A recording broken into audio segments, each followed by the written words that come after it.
Speaking for the Court of Consciousness system.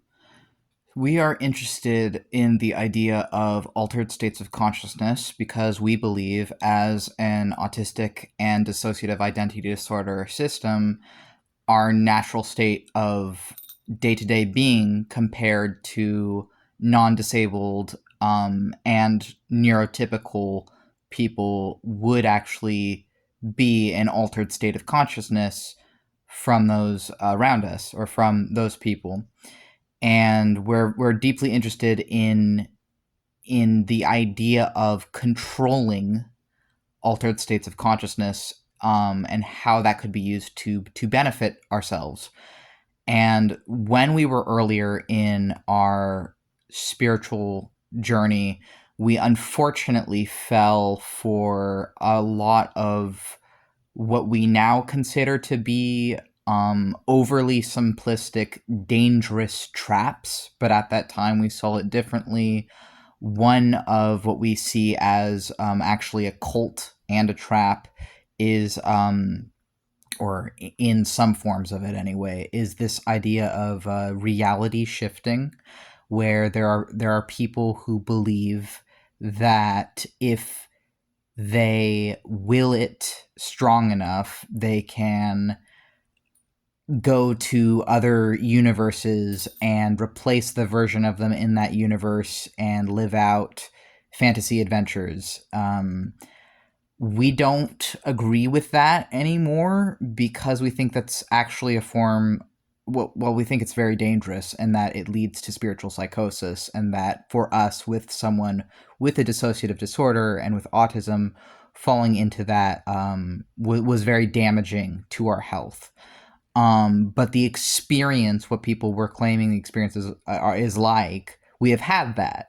So then what do we believe that experience is? And for a while, we got into lucid dreaming, um, to try and see it that way instead, because lucid dreaming is a different view, is a more, I would say, safer.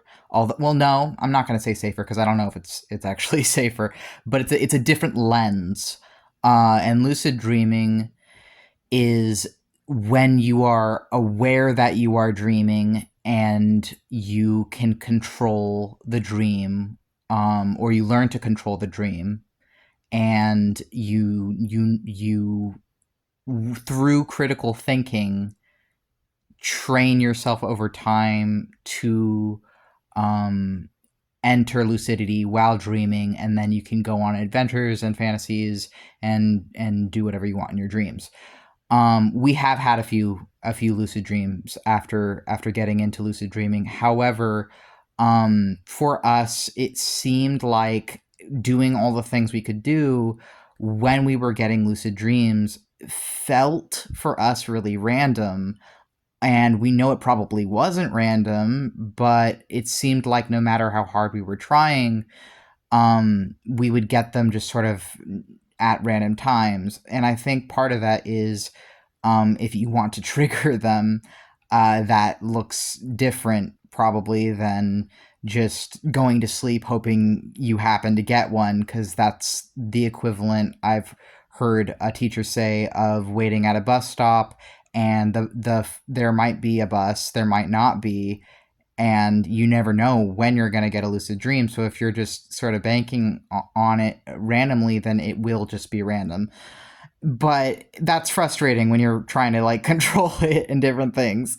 Um, because you can enhance your chances, but you can't really ensure it, and so that's frustrating, and it led to us, I think, kind of burning out.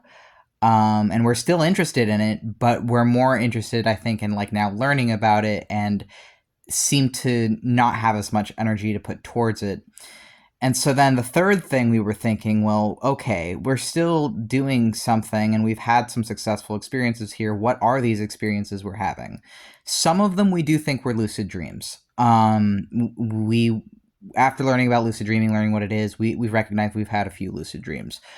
The other things, I'm thinking it's referred to as maladaptive daydreaming, but I don't know, and I'm not comfortable using that phrase either, because I think it's frankly kind of demeaning. So what I'm thinking is, from a more spiritual perspective, it would be called like, well, I don't want to use those words either. I'm trying to think. Meditative trance state, I think, would be appropriate. But then from a psychological terms, I'm trying to think how to translate, like, is that psychological enough language? Meditative altered state of consciousness. I think meditated altered state of mind. Something is happening. So you meditate and you bring your senses.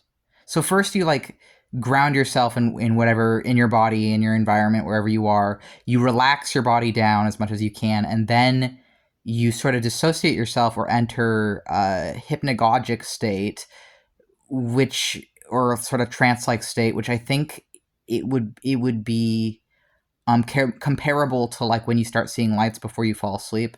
So it's similar to that, if not the same thing as that. And then you from there put yourself in the like whatever setting you want to be in with like a fantasy state, but it's not fully, like, I can still bring myself out of it fairly easily. It's just a temporary state, but I'm still somewhere else, like halfway or more than halfway.